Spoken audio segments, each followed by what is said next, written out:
Broadcast is now starting. All attendees are in listen-only mode. Hi, this is Danielle Uchatel at Gallery Systems, and today we're going to learn about how the St. Louis Art Museum uses TMS FlexFields, alerts, and data analysis tools to manage workflow and quality control as part of their web publishing strategy. Our presenter today is Carol Clark, Collections Database Administrator at the St. Louis Art Museum. As today's presentation proceeds, please feel free to ask questions by typing into the question box in your GoToWebinar control panel, which is probably in the upper right-hand corner of your screen. We'll leave time at the end of the webinar to respond to as many questions as we can. So Carol, I'm going to pass control over to you.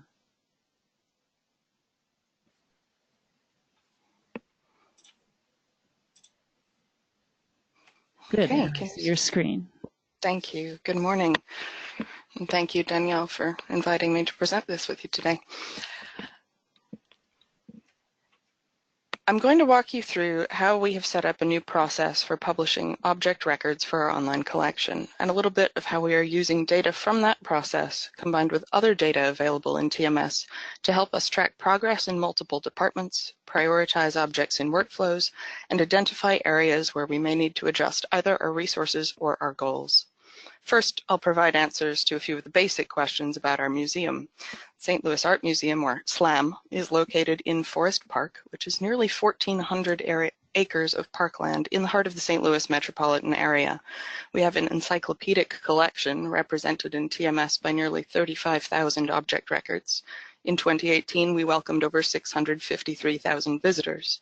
We are currently running TMS 2016 R2, and we are hoping to upgrade to TMS 2018 later this year. Before we dive immediately into how our new process works, I'd like to start by providing a bit of our history with online collections, which informs why we have set things up the way that we have. In 2002, SLAM began displaying European Paintings Provenance Disclosure Project information online. Users had to acknowledge disclaimers before accessing content, and while this information was stored in TMS, these online records were not truly connected to TMS. They were static snapshots, which required manual updates. In 2004, SLAM published a new handbook of the collection, and through 2005 and 2006, staff prepared TMS records for those collection handbook objects to display them online. Unfortunately, when it was released, the feature didn't function as intended, and display lasted only a very short time before being removed from the website. In 2008, those records were re-released online.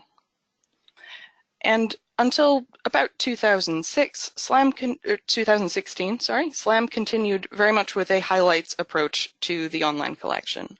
The registrar or TMS administrator would add records at her discretion, reviewing aspects of the record, making a judgment call as to whether or not the record looked complete enough, the images looked good enough, and so forth. She had a couple of tools to look at and rely on, including a label-ready FlexField from the exhibitions process, and also a credit line-checked FlexField that was already in use. Sometimes records were added by curatorial or administrative request. This was an unstructured, informal process, often done by email, phone calls, or hallway conversations. As of fall of 2016, approximately 13% of the collection appeared online. Thinking about digital strategy at SLAM, institutional culture is a major factor. We're a very cautious institution. We're risk-averse with new initiatives, and this influences many things about our operations. It's certainly influenced our approach to our digital presence and our online collection. So with that in mind, it's not overly surprising that we've been relatively slow to make a large volume of collection records available online. But the strategic plan for the years 2014 to 2019 included creating a digital strategy. And in 2015, the Digital Strategy Implementation Team, or DSIT, was formed. They engaged Balboa Park Online Collaborative to guide the process of putting a digital strategy in place.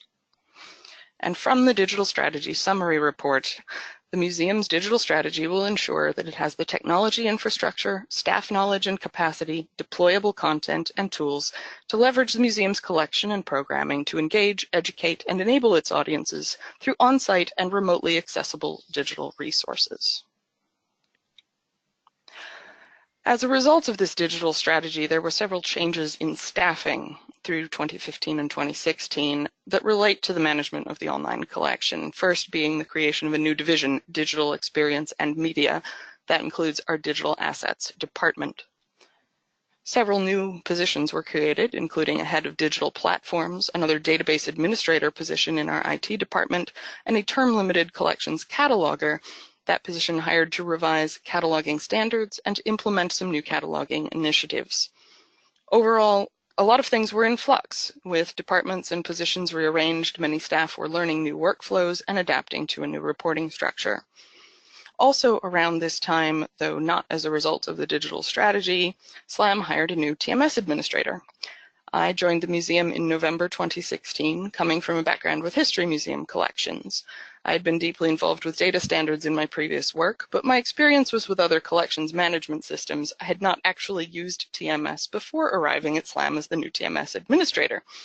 So I was adjusting to a new collections management system, to the world of fine art. As for the tech side of things, I'd had some computer programming classes and a brief introduction to SQL in the past, but nothing recent. And this is my first time in a collections database administrator role. SLAM has been very supportive, helping me develop skill on the technical side, and that has really made it possible to do what we've done moving forward. The digital strategy implementation team outlined 7 goals for its virtual presence, 4 of which impact collection information and our use of TMS. The museum will focus on content creation around its own collection. The museum will refocus and restructure its website as a tool to more broadly disseminate information about the collection. Both of those require excellence and availability of collection information. I'm going to focus today on how we are translating the 2 other goals into workflows and tools in TMS to support them. The museum will adopt a skim, swim, dive approach to the development of content and ensure that all online objects are cataloged to the skim level. And if you're like all of us here, you're wondering, what does that actually mean? So after a bunch of discussion, we've decided to set some specific requirements for these skim records as the object number and credit line being verified, records having at least 1 approved image, the object's copyright status is documented in TMS, and the core cataloging is approved, and we are defining core cataloging as the attribution, titles, dates, medium, dimensions, object geography fields and geoxrefs, classifications, and general subject keyword terms. Each of these requirements is now the responsibility of the staff members with the most appropriate specialization. So object number and credit line are verified by registration. Records have at least 1 approved image, and that is done by the digital assets staff through use of the public access checkbox on the media record. Object copyright status is documented in TMS by our image rights manager, and the core cataloging is approved by the appropriate curatorial department. Swim and dive concepts are still being defined in a technical sense, but are likely to include additional images, exhibition history, label copy, provenance, publication history, and may eventually include additional content like articles or videos. Right now, each of these added value areas you see on screen is controlled separately for addition to web. So at this point, a record may have any combination of these extras or none at all. Today, we'll be focusing on the skim records and on our effort to present a larger percentage of our collection online. 2017 involved a lot of planning of our approvals process, and there were a few different things that were impacting that. The collections cataloger started just after I did, and we were both still very new in our roles and learning about SLAM's processes. With cataloging standards revision just beginning, it was hard to figure out the best approach to take. How could we create a firm definition of cataloged when standards in some fields were shifting? FlexFields were an obvious choice for sign-offs, but how to set them up was not. We mocked up several versions on paper and in a test database, and most proved to be too complex and overly cumbersome. Finally, as you'll see in a moment, we opted to keep things minimal. One challenge was that curatorial data entry roles were unclear. Who does which data entry tasks? What job titles perform which functions? Ultimately, when it came to the question of who was actually doing the work of cataloging, we weren't entirely sure. So we opted to start simple, and 3 sign-offs got kind of a head start because of their simplicity. Registration had been using a credit line checked FlexField as part of their exhibitions publications process for years, and now have incorporated it into a standard workflow at the time of accession.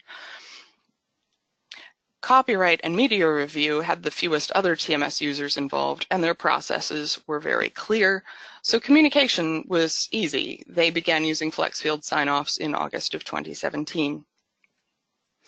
All of our FlexField sign-offs appear on the main object record, except for the copyright review, and I'll give you a glimpse of what those are looking like. So here's the credit line checked FlexField on an object record. Media review status. Their options are complete and no publishable media. Both indicate that the public access checkbox is set appropriately on all linked media records, with complete meaning that there are images available for the web. Copyright reviewed is the one that's in a different location on the rates and reproductions screen. And then we had to assess how to handle things with curatorial. It was more of a challenge. In late 2017, our original collections cataloger, who had been the primary contact with our curatorial departments, left on a fellowship. We put a few things on hold, intending to wait for her return, but ultimately she took another position and left the museum. At that point, I began circulating to meet with each curatorial department to discuss roles while we sought a replacement. With 7 curatorial departments and 23 staff members, if you include both curators and their research assistants, it took months to schedule and get through all of their meetings. What I found during that process was that the workflow and distribution of responsibilities varies wildly across the curatorial departments. In some departments, research assistants may have no editing permission in TMS whatsoever. In others, they do all of the data entry in TMS for their department, with curators needing a little coaxing to even log in. Select users with intensive data entry responsibilities began using FlexField sign-offs to approve cataloging content in spring 2018 on a trial basis. In September 2018, a new collections cataloger was hired and the cataloging power user group convened. This group consists of curatorial department users who perform cataloging data entry tasks regardless of their title or rank. We distributed the skim-level record requirements documentation at our first meeting, and the cataloged FlexField entered mainstream use at this time. The group continues to meet monthly to discuss revisions to cataloging standards and our new cataloging initiatives. And here is an example of the FlexField that they are using for cataloging.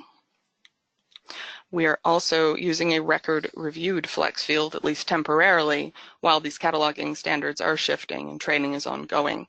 The collections cataloger briefly reviews the formatting of the records to make sure that no required fields have been missed and that the new data entry standards are being followed. Additionally, we built in a safety net in case a record should be restricted from the web for some reason. Applying the No Web FlexField indicates that the record should not go online, and users can indicate their reasoning. Here's an example of a record that has all of the sign-off requirements met, but that will be restricted from the web because it's part of a group and it will be represented online by the group record. With all of those in place, I created an alert that selects records which are not yet approved for web, but that have all the sign-offs complete and that are not marked with this No Web FlexField. Users apply this digital signature whenever possible in interacting with a record, and when all the sign-offs are complete, the record is flagged to go online. With this, we are able to grow our online collection. And if that sounds a little too good to be true, it's because it is. With nearly 30,000 records not represented online, relying on independent department workflows will only get us so far. Objects in an upcoming exhibition or publication might receive intense focus and get all 4 approvals, but the majority of the collection will not receive that intense focus all at the same time without some further direction. So, alerts for everyone, or as I'm enjoying a little bit of SQL really does go a long way. When all of the sign-offs are complete except for one, the remaining user group receives an alert. These alerts recycle the same SQL with only minor adjustments, generally to the placement of the word not. There are 9 different priority alerts that exist around cataloging, representing each of the different TMS departments, plus an additional 3 to cover media, copyright, and credit line. These alerts target the almost ready records. But unsurprisingly, new things don't always go perfectly. After noticing a few cases of data entry error and in an effort to keep working relationships smooth, the idea of the oops alert was born.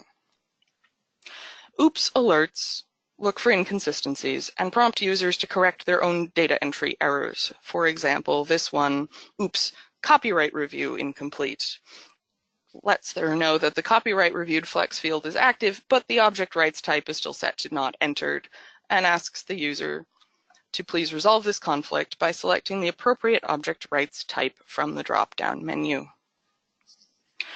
There are also oops alerts addressing media. This one, the false positive, tells the user that the flex field is set to complete, but there's no attached media that actually has the public access checkbox set to yes, and provides an instruction on how to resolve the conflict. On the other side, there is the false negative alert, which catches the situation where the flex field is set to no publishable media, but some attached media records are marked public access yes. These oops alerts provide a gentle, impersonal system for correction of inconsistent data entry, allowing the users to effectively self-audit. This was especially helpful after a period of intense change and departmental restructuring. The new digital assets department head and I were still building relationships with these users. And being new to an institution, trying to address needs across the entirety of the institution, I was starting to see a pattern that I would rarely get to interact with these users, and when I did, it was often to provide correction, and that would not be conducive to healthy working relationships. And so this has taken a lot of stress off of that for us. Plus, giving the alerts this slightly silly oops name provided some much needed levity after such a period of change and stress. I will say that these alerts are not perfect for everything. This would not be so well suited to check on the credit line checked flex field, where the contents are checked against paper records. There's no data to try to match. And it would be very complex to try to create something comparable around cataloging, given how many fields are involved. I may eventually try to create something to look for empty fields or common formatting mistakes, but meanwhile, allowing the collections cataloger to perform a brief review is taking care of that. And after a little while, some users approached asking, I got my priority alert queue cleared. What should I work on next? So we revisit the DCIT goals for our virtual presence. The 5th one being that the museum will develop content along a revised prioritization model focused on existing areas of depth, key collections, external mandates, and institutional priorities. And they did a pretty good job of summarizing for us what categories were important. So first being external mandates, and specifically referring to the Nazi-era provenance project that we've been working with actively for quite a long time. But also looking at special collections, we refer to these as the 4 Bs. 100% of works on view, new acquisitions, some areas of recent scholarship, highlights from that new collection handbook, most of those had already been included, any donor commitments, and then other objects by curatorial priority or upon request. That list generated a lot of questions from me and also people approaching me. How many objects are included in these DCIT priorities? How many objects are in more than one of these DCIT priorities? What's the overlap between these priority objects and objects which received high ratings in our recent collection survey? How many DCIT priority objects need new photography? And the common and very broad general one, what are the high priority objects for my department to address? Also, questions that were more complex, like which DSIT priority objects got high ratings in the recent collection survey, but need conservation before they can be photographed. To answer these questions, I had to first make sure that I was very clear on the definitions, and then the adventure of translating them between the non-technical conceptual definitions and something that I could actually query. Some of these were easy to define well enough from TMS. Provenance disclosure project is indicated by a checkbox. But others required some more careful definition. Beckmann, that one was easy enough to figure out. Do we want to include all of the works? Yes. And then we thought maybe, and I'll come back around to that. All of our works by Bingham? Yes. Ballard was a mystery to me.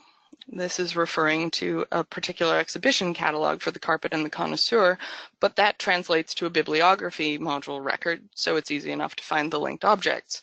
And similarly, Bronzes refers to a specific publication, and it's easy enough to translate to data from there. On view history and new acquisitions took some more discussion to define. We settled on works on view in the last 10 years and new acquisitions in the last 5. And we had to go through this process for each of the things on this list. At that point, then, I was able to start translating these things to SQL.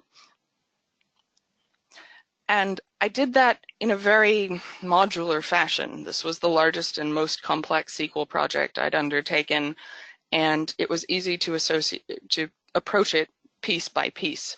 From these individual smaller queries, I was able to create some views for each of the major components of the priority list, the special collections, or 4Bs, seen here, but I also then created views pulling works on view in the last 10 years, new acquisitions, the other areas of scholarship, and so forth down the list. I also wrote query snippets for frequently requested information that was not specifically named as a DSIT priority, such as data from the recent collections survey, ratings, conservation priorities. Also, information about available object media, such as the presence or absence of born digital images, whether or not they had been reviewed, and counts of linked exhibition bibliography records. With that, then, it became a question of delivering information that's meaningful to the person who's asking the question. Delivering to-do lists was an easy next step. I could create more alerts, kind of pulling to the next level of records beyond just that immediate priority low-hanging fruit alert. Having these SQL snippets on hand allowed me to produce very clearly targeted alerts directing users to the priority categories that affected their departments specifically. In some cases, the volume of records, though, is quite large and really challenges staff capacity. Some of the alerts are written or adjusted to deal with workflow pain points. For example, SLAM does not have a full-time staff photographer. Instead, we have a contract photographer who does all of our object photography.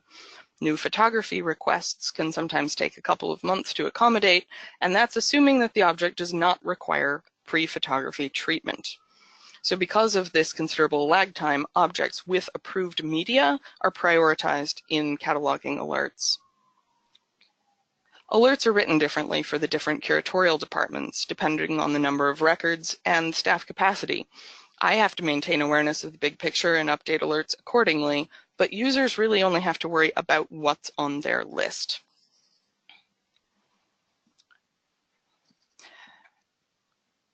So delivering the to-do list is this constant active adjustment. Every few weeks, I kind of need to reassess and make sure that things are in line. For departments that are struggling to keep their priority alert queues cleared, I'm not adding any additional alerts.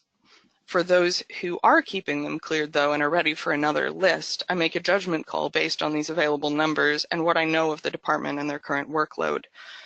Some alerts require admin attention to keep them manageable but populated.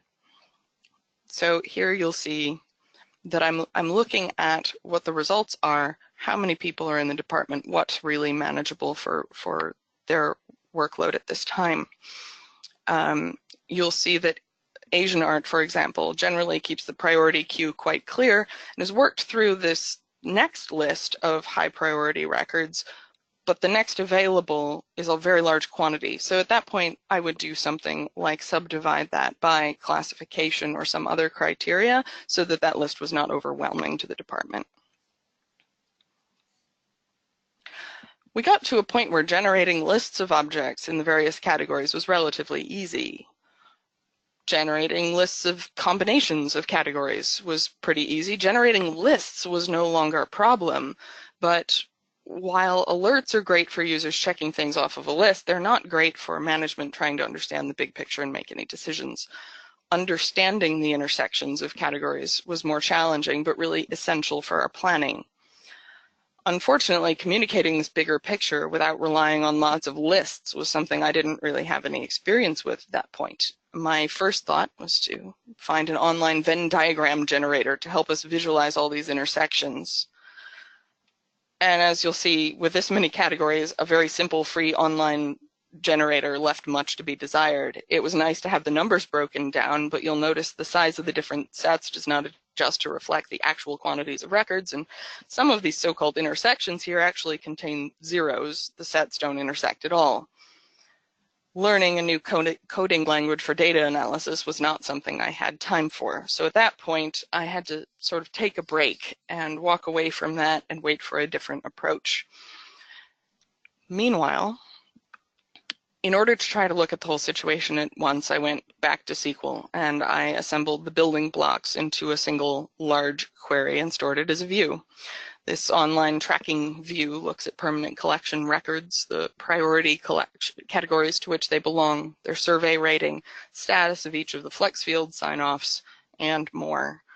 And this is intended to power reports, demonstrate our progress, but also reveal areas of need. Currently, we are very heavy in crystal reports at SLAM. I'm beginning to explore SSRS and what that might be able to do for us. Right now, I'm exporting to Excel weekly, and that gives me a sample data set to play with as I'm looking for ways to better communicate the relationships between these groups. In the summer of 2018, I was able to audit a few weeks of a data analysis class at a local tech boot camp, and I was introduced to the data visualization tool Tableau, and specifically their freeware version, Tableau Public. Powered by my new online collection tracking view, my project in Tableau Public is helping me understand and present information in a more user-friendly format, which is especially helpful at an art museum where people really like to understand visually. I'd like to take a moment and show you a little bit of what I have been able to do in Tableau at this point. So the first thing I did was to just kind of look at our collection distribution by department and use the filters to be able to look at, okay, this is our total collection, total numbers for prints, drawings, and photographs. But if I select only the online collection and let it reload, you'll notice everything is a little bit different. There we go. There we go. So the proportions of the collection online don't really correspond directly to the overall distribution. So that was the first thing to get a handle on and be able to communicate. Then I wanted to look at the online collection priority groups, the DCIT priority or not. Did something get a high survey rating or not? And one of the things I built into this was the ability to filter out certain projects that we thought might be addressed separately through some sort of special initiative. So Beckmann paintings are taken care of pretty well already, but I'm going to exclude the prints from this, and it adjusts the numbers a little bit. We're looking at exploring a different initiative to get the prints addressed. So these sorts of tools allow management to take a look differently. And I will say that this is still very much in proof of concept mode, and I'll come back around to that in a bit as well. I mentioned that we don't have a staff photographer full-time and that we use contract photography, so availability of media is a frequent sticking point, and I get a lot of questions around that. So looking at our overall breakdown of media that's been reviewed as complete, in this case we're looking at records that are not yet cataloged and approved on that checkbox, but there are some that are. And then looking at what media has been determined unpublishable and how much is still remaining to be reviewed. Also created kind of a department dashboard, and right now I have all of the departments selected, so it's a very long list of things, but a likely scenario would be to select something like Asian and Islamic art, for which the same curator is responsible, and this would provide a quick glimpse of overall, looking at these records, what has good media and is ready to go, what are the statuses of all these sign-offs, what are the ones that don't have any good media, so if they're a high priority to the curator, they would need to put in a photography request, which ones are still waiting for media review, and that they could inquire with digital assets to have those reviewed, or we could look to see whether or not there is born digital media available and the likelihood that it would pass at that level. I have a breakdown of what's sitting in cataloging priority alerts as of the moment of this data snapshot. Can kind of look at the different curatorial departments, but the overview is what is most useful. Is European art too. And then I've started also looking at some of the progress over time from the moment that we started with these FlexFields. There was a moment where they had some time to really dive in on checking things out, and just how they have done up through the last data pull on this mid-last month. And I have a tracking screen also for copyright. These guys have been really busy. It's been fantastic to see how they have done. Then the cataloging sign-off came in later, and you can see some of those initial users who got to try it really dove in with great enthusiasm, but you can also see the moment when other projects took over and that progress has stalled. So this is hopefully going to allow us to really look over time at the ability of our current staffing, the impact of other major projects like reinstallations on cataloging, and allow administration to help balance those priorities as we're moving forward. We can't do everything at once, but this should hopefully help us make some better decisions. And so we are moving into more of an area of data-driven decision-making. And I was delighted that at the end of last year, got a request from that new head of digital experience and media asking what objects should be prioritized for new photography in 2019. We have extra days of photography scheduled. What's the most effective way to use them? So we selected objects which are not yet online, have been reviewed as having no publishable media in that flex field, or that had not been reviewed but had no born digital media associated with them. At this point, I was able to deliver the information in Excel, which met the immediate need, but it wasn't as graceful or as on demand as we'd prefer. It did allow the objects to be sorted by department or DCIT priority status, by high survey score as needed. The available data is also preparing us to start addressing those more complex questions than we could previously. For example, of the objects that need new photography, which ones really need conservation treatment first, pulling from the collection survey data. As we move forward with initiatives like indexing object names, and in the future as we begin indexing material, technique, and support terms, these same principles could be applied to help us target lists by conservation specialty, helping us more realistically assess the volume of work that's been identified for each conservation lab. Moving forward, I am eager to develop interactive dashboards and other tools for users and administration to monitor progress on demand. I'd like to be able to include tools in the new version of our intranet, where we also expect to present a new version of our TMS data standards documentation. That said, the Tableau Public is freeware and it's feature limited. For example, I can't connect directly to my TMS database. I have to export data to spreadsheets and connect Tableau to them. So refreshing is a multi-step process. SLAM is still making institutional level decisions about analytics and business intelligence software, and that will determine what tools I ultimately have available. We will be looking at licensing Tableau. We'll compare it with Microsoft Power BI and possibly other tools. Meanwhile, Tableau Public is still proving really useful to me, and it's relatively user-friendly. until we commit to a tool set for institution-wide use, I can't realistically invest much more time in this, but I really look forward to being able to in the future. Meanwhile, my progress tracking view is not optimized. It's cumbersome, it's bogged down in subqueries, and it's a little too slow to really effectively power anything I'd want to provide for on-demand use. I'm planning to rewrite much of this foundational material in the next few months while we're making decisions about analytics tools, because I've learned enough during this project that now I sort of want to start it over and put it together with a more solid foundation. To clarify, I don't see any work with Tableau or similar tools replacing what we do with Crystal reports or SSRS, but rather providing another approach to the data, one that would accommodate users who may not work in TMS or may not be very comfortable working with it. The work I do on underlying views will provide for better conventional reporting as well as visualization.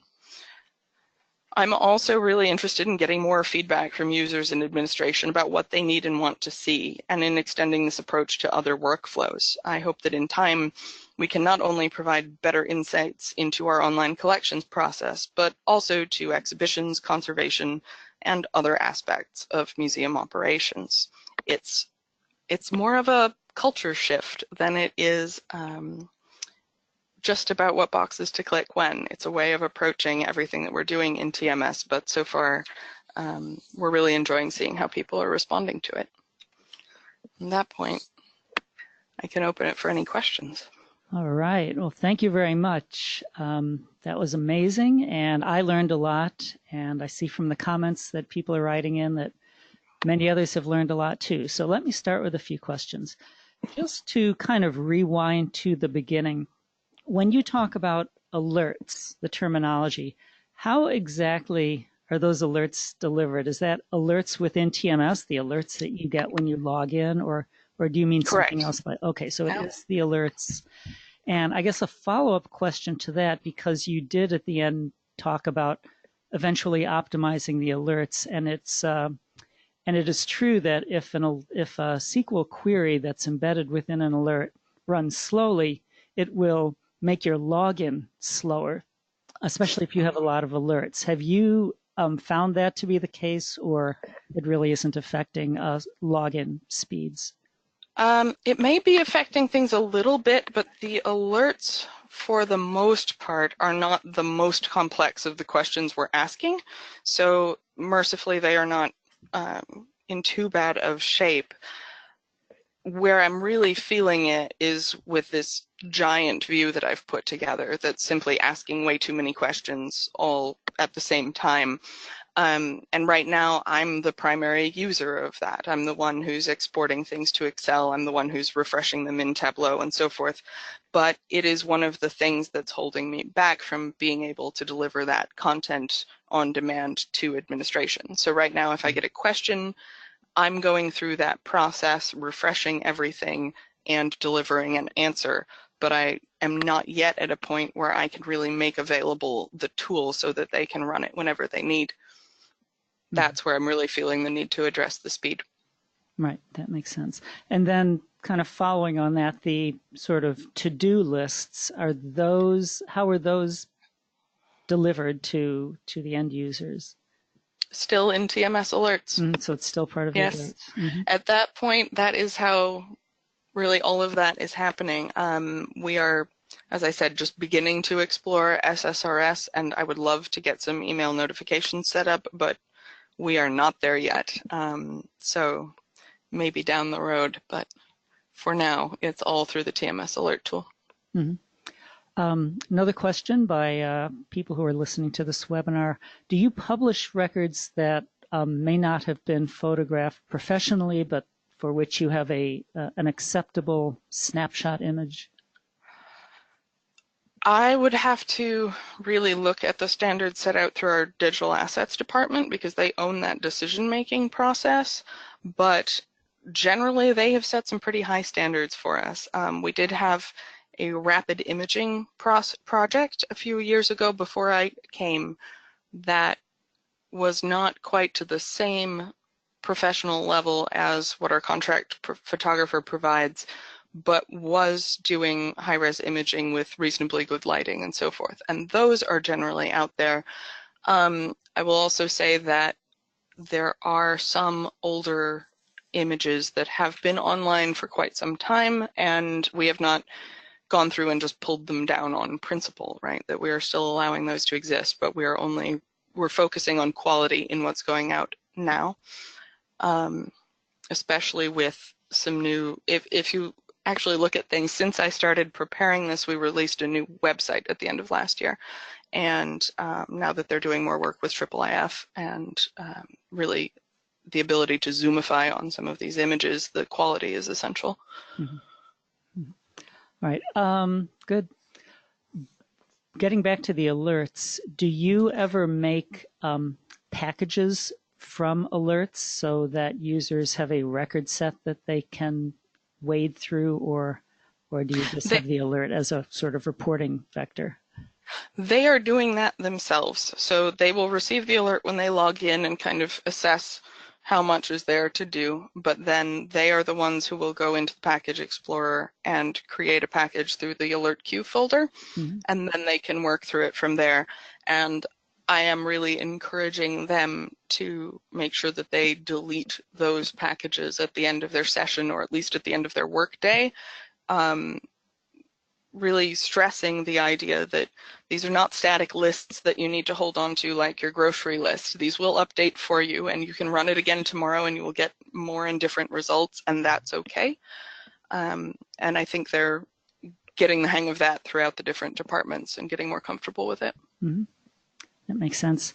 And just sort of to step back conceptually, did you have any problem with curatorial buy-in to this whole project in general? I mean, you're giving them work. They don't always like that. So that has been an ongoing conversation, as you can imagine. And really, the way that we're framing this is that I am not the taskmaster here by any stretch. I'm giving them a tool set. And if they are able to take this work on, if they are people who are interested in, really diving into their cataloging and pushing more content online, this is how we are doing it.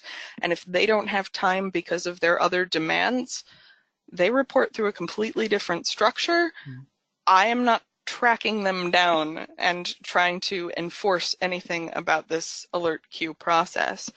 One of the pressures on me in the desire to really rewrite that whole SQL view and get the reporting going is that administration in that area is interested in really looking at what volume of records is awaiting the different curatorial departments, how the different departments are staffed compared to the size of their collection, and being able to set reasonable goals for them based on overall workload, which is something I can't do for them. So I'm glad that there is interest from administration on that side of things to really look at it at that level of depth and work on reasonable goal setting and resource allocation. All I can really do is try to make the information available. And are these curatorial staff part of the power user group, or who is the power user group? So the power users we've defined as really anyone who is actively doing cataloging data entry. And in terms of titles or rank, it varies from department to department through curatorial. It's a mix of research assistants, junior curators, some of the more senior curators, really depending on the individual strengths and weaknesses in their department and how they have chosen to divide things up. In smaller departments of 2 or 3 staff, things work very differently than in the larger departments that may have 6. Each department is dealing with different balance of full-time and part-time between curators and research assistants. So I let them self-select. I kind of said, you need at least one, but it's open to any of you that are doing cataloging work to get some extra support and training and to be able to engage in this process. Good. All right. Well, I think that's all we have time for. So I just want to thank you again, Carol. This was a really informative presentation. I learned a lot. It made me think a lot about different things I would like to go and try. And I know it gave the people who are listening to your webinar a lot of ideas as well. So thank you, and thank you everyone for attending this webinar, and I look forward to seeing you all at the next webinar.